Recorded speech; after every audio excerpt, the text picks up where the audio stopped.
Hi, everyone, and welcome to the first episode of What Africans Want. My name is Muloongo Muchelemba, and I am the founder of Ongolo.com, a Pan-African website whose main objective is to keep Africans connected and engaged and to promote Africa and Africans. I decided to start a new segment called What Africa Wants, or WA, because I will not always interview people. I think there is value in having a dialogue about an important topic, and I thought today would be a great opportunity to speak to you about Ongolo because I've never actually shared what I'm trying to do over the past 3 months, and I've been trying to refine that myself. So today I'll be speaking exclusively about my blog, and will welcome any questions and feedback that you will have on the blog or the conversation that we're going to have tonight. So I thought I'd start by actually talking about what Ongolo is. And I prepared a couple of slides because that will be helpful for all of you watching this later on in case I'm not able to answer your questions. So the first question I'm going to answer is, what does Ongolo mean? So I get this a lot where people ask me whether it's some word in Bantu, but actually it's a name that I made up and it's a play on my first name, Muloongo. So all I did was I removed the MU and then I scrambled the Longo and came up with Ongolo. And my inspiration came from two places. The first was Oprah Winfrey. So when Oprah established Harpo Studios back in the 1980s, all she did was reverse her first name, Oprah, and came up with Harpo. The second inspiration was Gwyneth Paltrow, who founded her blog called Goop back in 2008. And she consulted with Peter Arnell, who's a famous brand and design expert. That's though a bit controversial, but he is actually quite interesting and has worked with names like Samsung, Chanel, Pepsi, and some of the big brands in the world. And he advised Gwyneth, whose nickname was GP, that there is power in having double O's in your brand name. And so that's how they came up with Goop, which is just GP with 2 O's in the middle. So for those of you who have high aspirations for your children, I would advise you to pick a name that could potentially be a brand. That's probably the most useful takeaway from this first slide. So the second question I'm always asked is, what inspired Ongolo?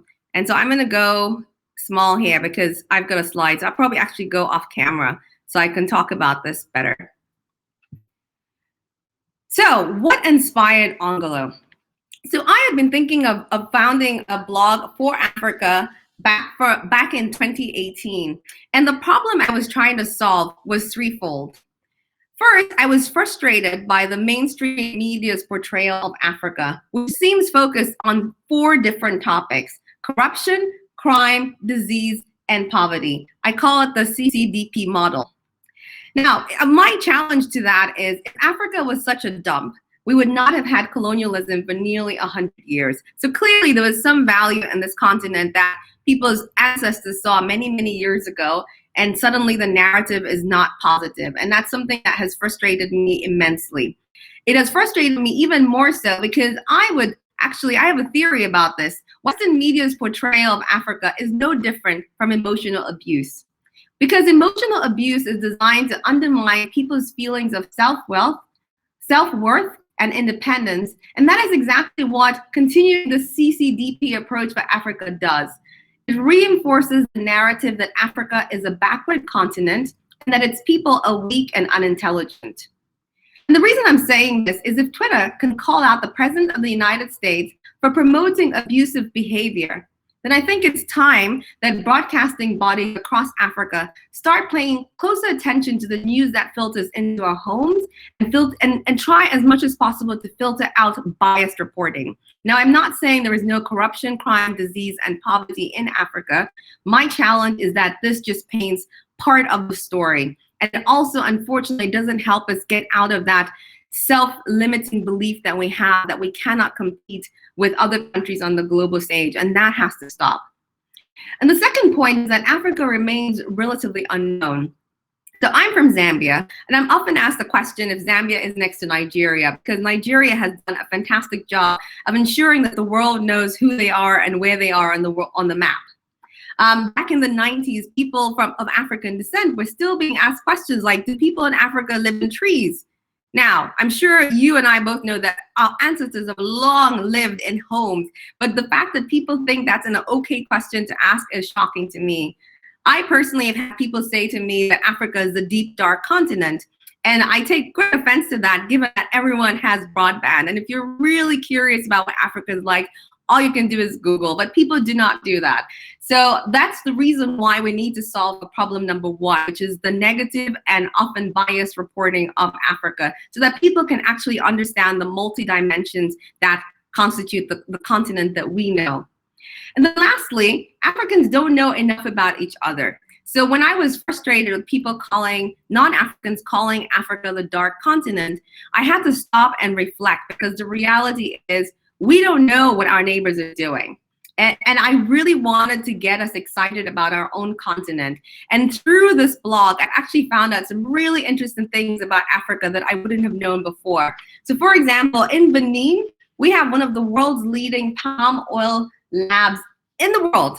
And it's in Benin, which is a small country that I've never been to. And it wouldn't be high up ideally, or it would ordinarily not be high up on my list of places to go to. But the fact that they're playing and competing with countries in Asia was really fascinating to me. And another thing that was interesting is palm oil actually originated from West Africa, but we have not made much of it. And instead, Asian countries have turned it into a $60 billion a year industry. And I think that we really need to try and capture back some of the Africa of yesteryear, where we were leading the charge on different things. Another fascinating fact I learned recently was that the oldest university in the world is not the University of Bologna, which everyone says is the oldest university and was founded back in 1088.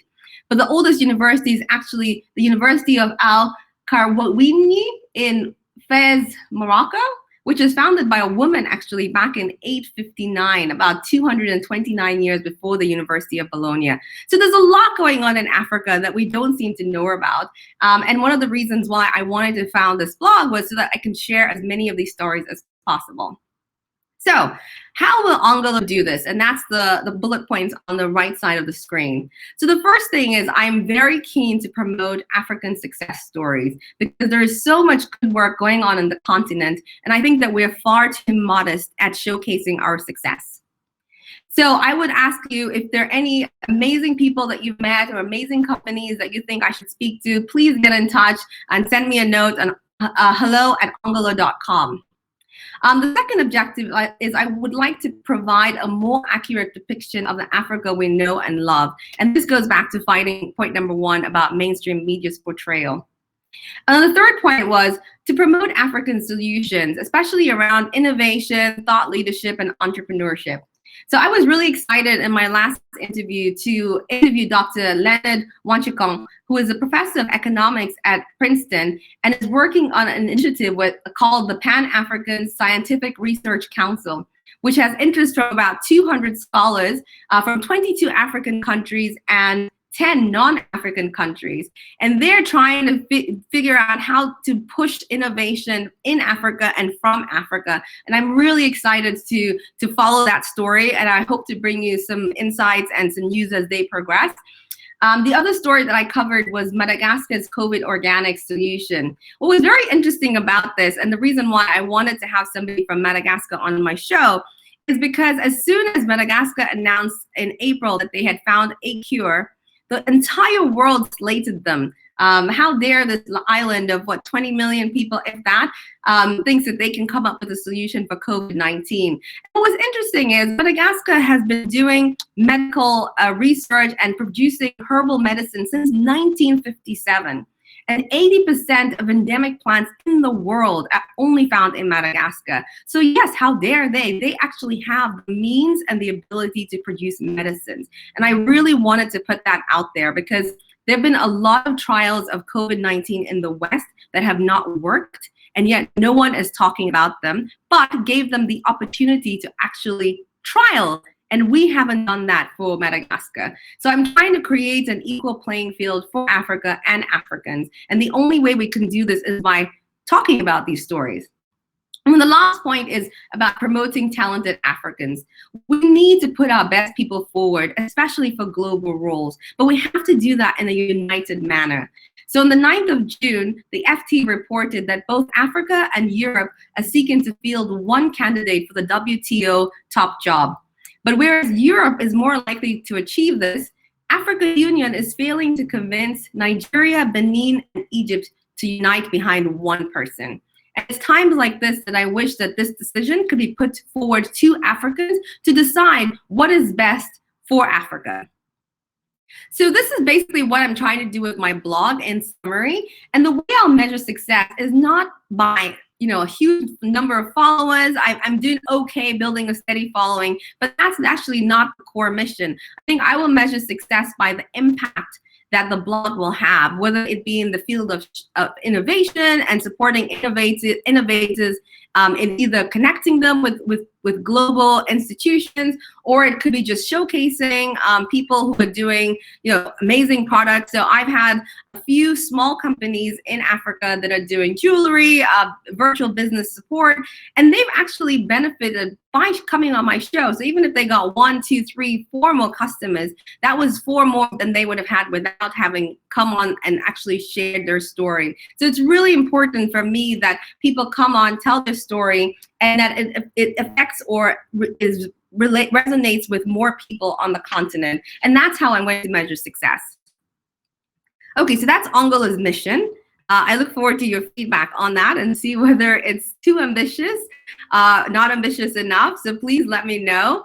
And so another question people always ask me is, why am I focused on Pan-Africa and not individual African countries? And I'll tell you why. Actually, 2 reasons for this. Because one is that culturally, Africans are very similar. So some people say, and what was interesting when I launched the blog and I said my tagline was build a Pan-African community from Cape to Cairo, Dakar to Djibouti. Some people wrote on Facebook, that is impossible. Africa's too big, we're too many, we're too different. And I was like, these are just excuses. I think Africa needs to unite for the simple reason that we're only strong if we're together. So I'll show you some statistics that help me come to this conclusion.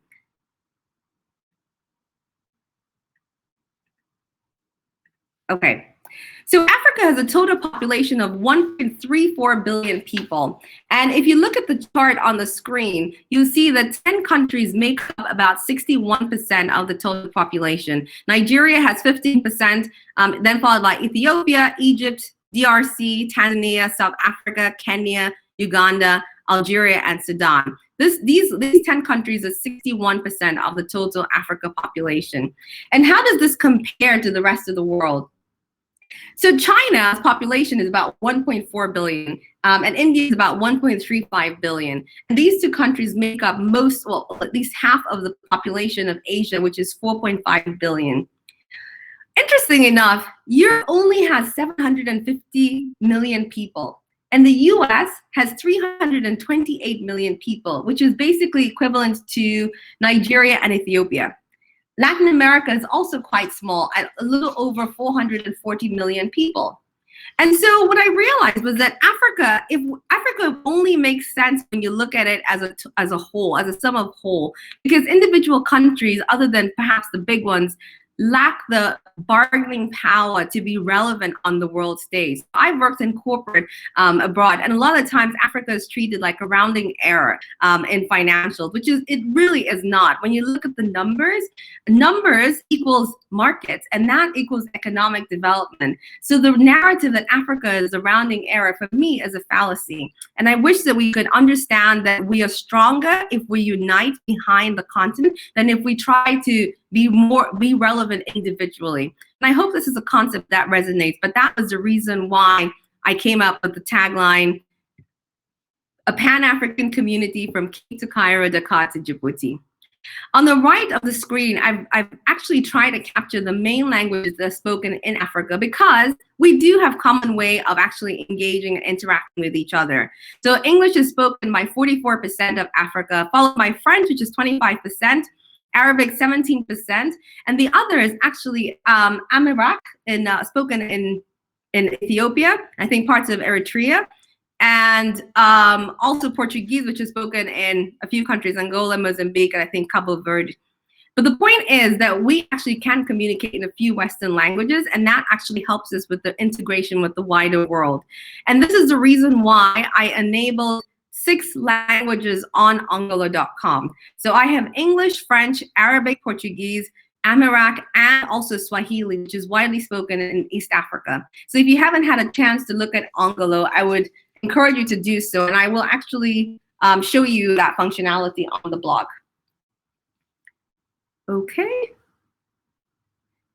Please remember to post any questions on the Facebook page, and I'll pick them up as I go along.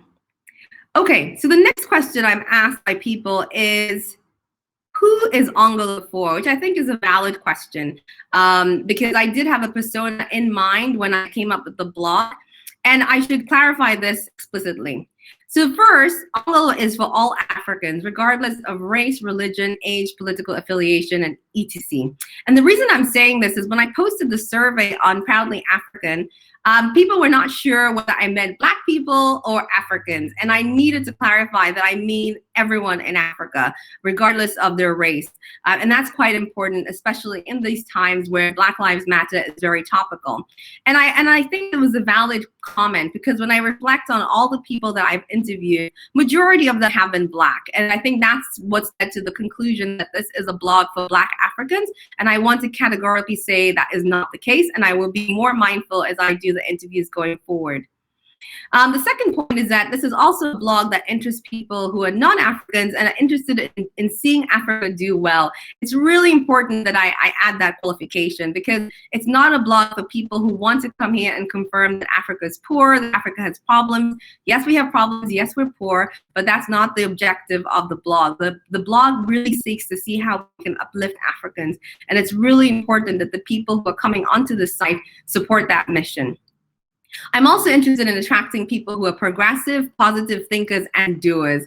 And I say this because a lot of the times when I talk about why is Africa being held back, what is holding us back, why can't we actually see the Africa that we believe that we're capable of realizing?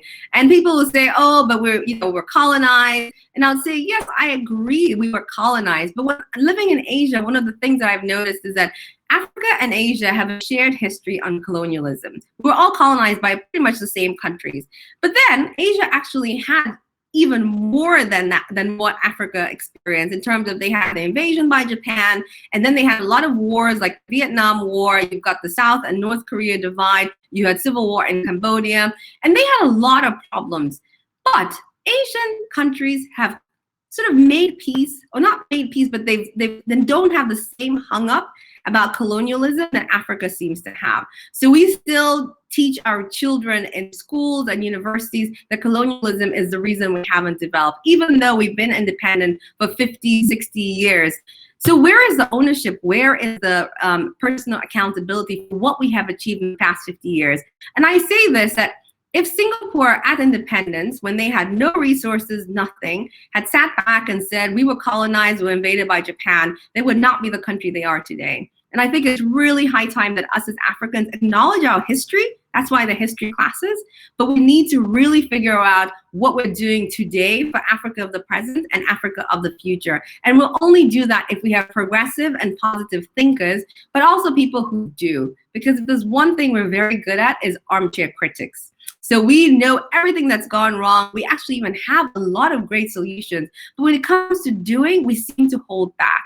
And I really want to engage people who can push through barriers and actually make small changes. I'm not talking about turning Zambia into Singapore overnight, but let's at least make step changes, be it stop using cash and start using cards or mobile money. Let's just see some progress, even if it's within our own individual homes or our own individual communities. But the point is, we need to all start to drive change.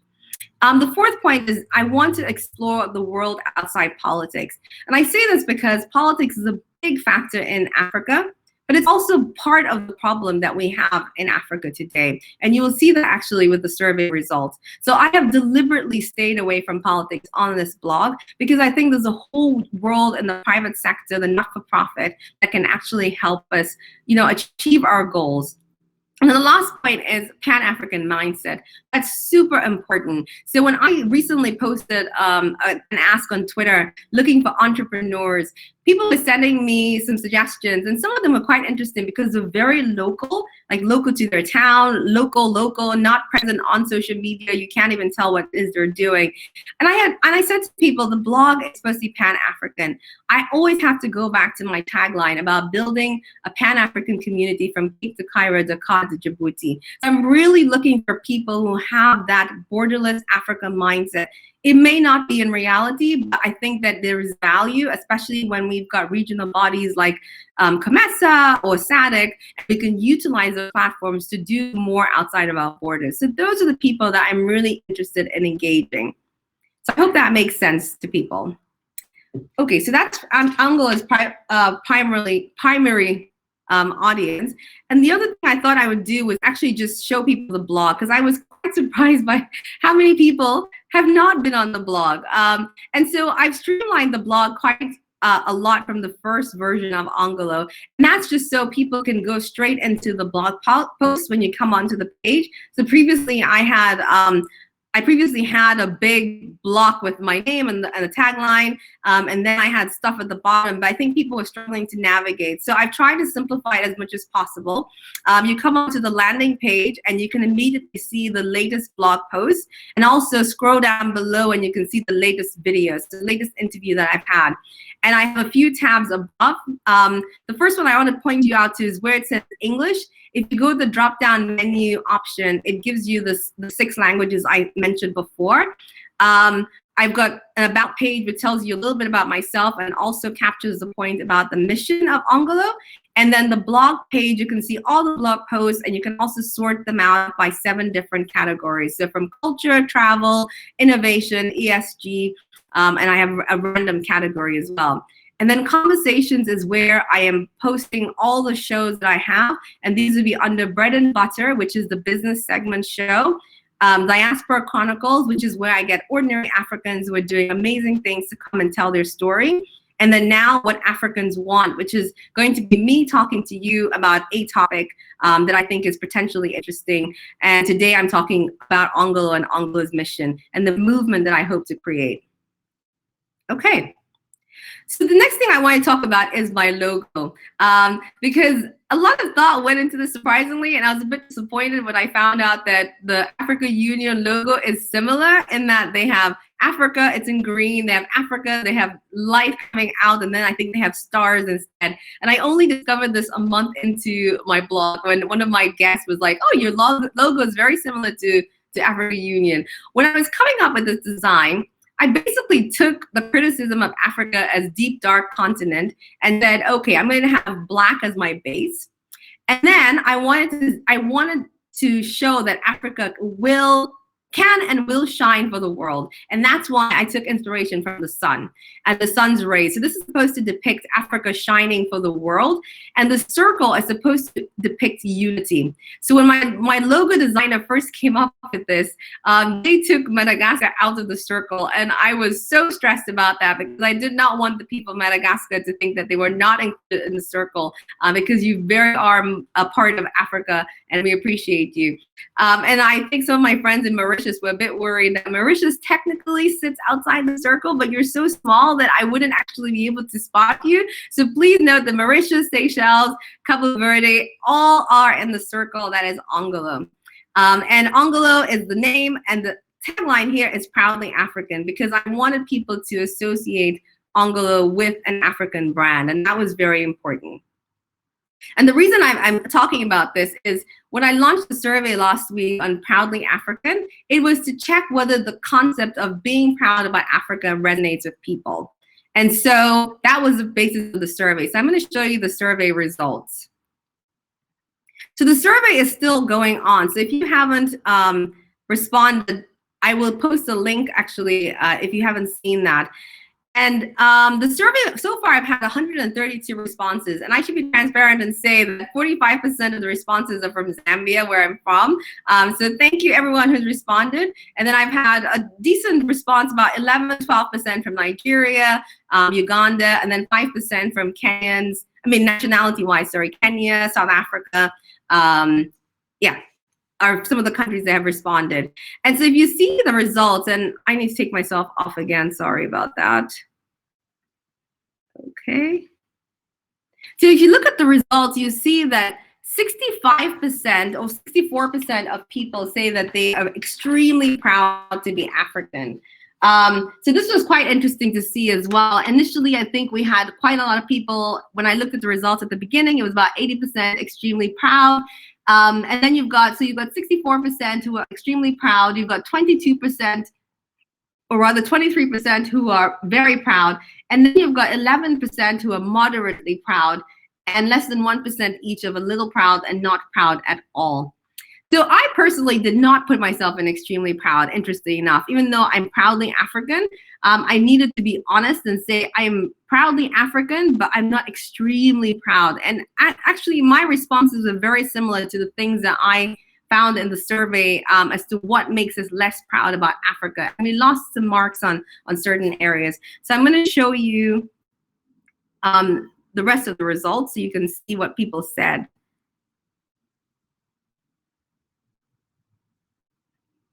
Give me a second.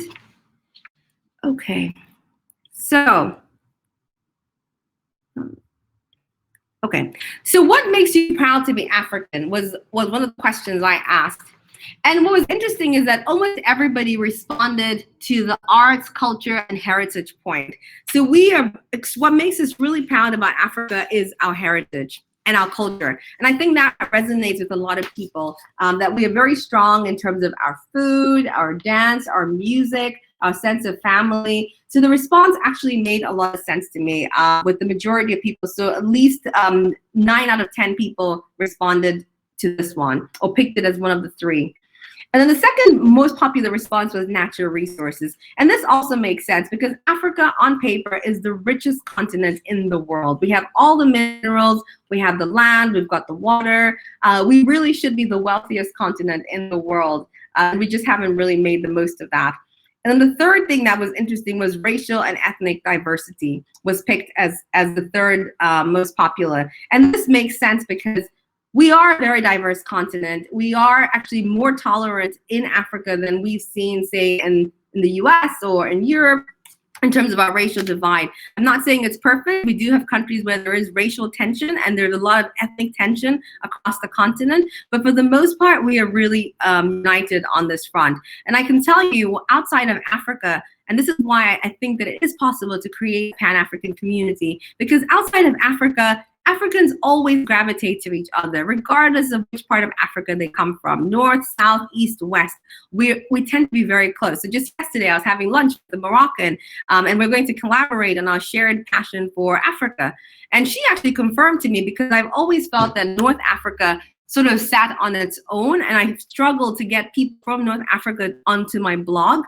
But she confirmed to me that people in Morocco are proud of Africa. And it's interesting that sporting achievements did not score higher, because Africa Cup is the one place where you see that Africans are truly united. Every country participates in that, and we support each other, I think.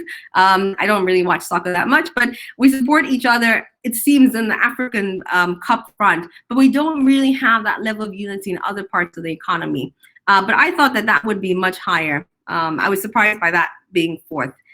But anyway, and the last question I asked was, all right, let me just bring that up. So the last question I asked is, oh, sorry, just give me a sec.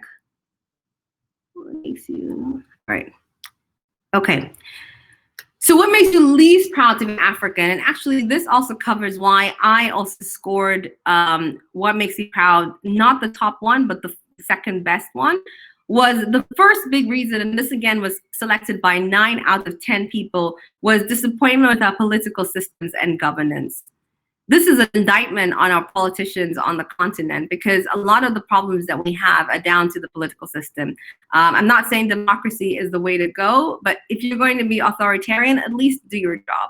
So not only do we have wrong systems of government in place, but we've got people who are not delivering. And it is very frustrating. And you can see from the survey results that it does resonate with people. The second point was around economic achievements, or the lack thereof, which was selected by almost 2/3 of people, nearly 2/3 of people selected economic achievement. And this as well, for me, is a big problem. We just have not delivered as much as we should. And we've actually, if you look at our economic indicators, Africa has moved backwards from where we were at independence instead of forward. So we're moving in the wrong direction. And the reason for that is mostly our policies and our politicians. The third thing that people selected that makes us less proud is social security system. We basically don't have any, so we don't take care of the poor in society. And that actually is a problem. And the fourth reason was interesting was scientific and technological advancements, or the lack thereof. Though I'm curious to see how Kenyans score this, because they've done really well in areas like mobile money. So these are the results. The survey is still live, so I will post a detailed analysis of what people have said on the blog when it closes. But if you haven't participated in the survey, I'm going to post a link and would be grateful if you could participate and share it as much as possible so we can get a Pan-African view. What is very interesting about the survey is when I posted it on Facebook, and the reason why I use Facebook actually is the analytics on Facebook are incredible. So Facebook is the biggest social media platform in Africa, used by over 200 million people. And when you have a business page and you do some promos, they give you some interesting insights. So the biggest number of users who clicked on my link, interestingly enough, were from Algeria and Libya. But I have only 2 people who responded from Algeria. And one of them said, I feel like a visitor in my continent, which I thought was really interesting. And again, goes back to my point earlier about making sure that every part of Africa is fully integrated in this Pan-African view. And so what also came out from the survey is that people were asking, who is asking these questions and what will it be used for? And I was really amused by that, because we tend to be very suspicious of questions and are not willing to share information, even when it's as innocent as asking whether people are proudly African and whether I'm being too ambitious with my logo and saying proudly African. And people just were interested. They're like, I'm not going to answer this question. I don't know where this information is going. I don't know where my information is going. And I don't actually have personal data on people to do this survey. So it's completely anonymous, but people were very suspicious. And I'm just trying to say it was no ill intent behind it. It was just to see where people are in terms of the spirit of being African. So that was basically it in terms of Ongolo. I just wanted to answer a lot of the questions that I'm always asked about the blog and what it is I'm trying to do. And hopefully going forward, people will be able to participate or use the page as much as possible, and also give me feedback on what you would like to see, because I'm really curious and keen to make sure that this blog appeals to as many people as possible, and feedback is most welcome. So I just want to acknowledge, actually, my parents are watching. So my parents, hi Dad, my biggest fan, and I appreciate you guys always watching, and my mom as well is on the blog. So thank you so much, Mom and Dad, for watching. Appreciate you guys being on. And so let me just check which advanced questions I got from email, because I did actually get some people write to me who were unable to attend the live show. So one of the questions I got, which I remembered, was just to understand the process of actually coming up with the blog and whether I found it very challenging. So I have to say that I have a day job. So this is something I do mostly at the weekend. It's not my full-time gig. And I really do this as a labor of love. And so the challenges are around finding the time to actually write. And I think I was very ambitious when I first launched Ongolo, because I thought I would have time to write at least 5 articles a week, which I don't know where I got that number from, but I was like, I'm going to produce at least 5 articles, 1 every day. And I found that there's some weeks when I'm so tired from work that I can't even write 1 article. So last month, because I was busy with the conversations, I didn't spend a lot of time writing, and I literally had writer's block. So the one thing I've learned is actually to pace myself, because I was getting no sleep trying to meet these impossible goals that I set for myself. No one told me to write 5 articles, but I thought I could, and I found that I wasn't able to, and I was really stressed out about that. And I think going forward, I'm going to focus a lot on the quality of the blog as opposed to quantity. To spend enough time actually writing content and putting that out is going to be more important than just churning out random content. So that's going to be something that I will adhere to going forward. The other thing I also learned is to be really flexible. So I'm interviewing people next week, some lawyers, a group of lawyers I'm really excited to interview. And because they're in North America, Europe, and I'm in Singapore, I had to change the date for the show. So I've been trying to make sure the show is only at 8 p.m. on Saturdays, my time, which is 2 p.m. Central Africa time. But I've learned that you have to be flexible. And the reason why I was trying to have a set time is to have that live audience dial in and ask questions. But going forward, I may have a combination of live shows where people can dial in on Facebook, or have pre-recorded shows if we can't get a live audience. But I will always have that optionality because I have people watching from all over the world. So those would probably be my two learnings: is be realistic about the deliverables, given that this is just something I do for fun, for love, to try and connect with people, and also to build my knowledge of Africa, and then also being really flexible in terms of what I can do and when I can do it. Okay, so let me see other questions I have. Okay, so another question I had is, how do I come up with content? So a lot of the content I get is things that I'm interested in. So topics that I'm associated with, or things that I do in my personal life. So I follow tech quite closely and innovation as well quite closely. I love to travel, so I have travel as an option. I'm really into art and culture. So I guess the bias for the blog and the content was based on my own personal likes. And I think that's quite important, because your blog needs to be as authentic as possible. And in order for you to churn out content, it's important that you actually like what you're talking about. For the conversations, it's been a combination of people have reached out to me and asked if they could be on the blog. And I'm always really happy to meet people. So I have initial call with them, suss them out in terms of what it is they're trying to achieve, check the chemistry. And if that's great, then we're good to go. And if it's not, then it's just not going to work. But that's really how I go about with the content creation. It's an element of things that I'm interested in, people reaching out to me. So I really appreciate if people actually did reach out. If you're keen on being on the blog, I'm always welcome to exploring new things. So I had my first bread and butter was actually on crypto and blockchain, which I don't understand. That interview actually really helped me understand why crypto is a big thing. But ordinarily, I wouldn't have had an interview like that if I hadn't met the person and was interested in what they were doing. So I try to keep an open mind. So if you want to be featured, please reach out. You can find my details on the blog, or you can subscribe on the website. It's probably the easiest way to reach me, and then I'll have your details. Okay, let's see. Let me see what else I've got here. Okay, so another question I've had is, will I have an interview every week? I will try to have an interview every week. That's the plan. I don't always manage to get people on because people are very busy, but that's one of the reasons why I've created this segment, which is What Africans Want, because I will be doing as much market research as possible to get feedback from people and use that as a trigger for a discussion.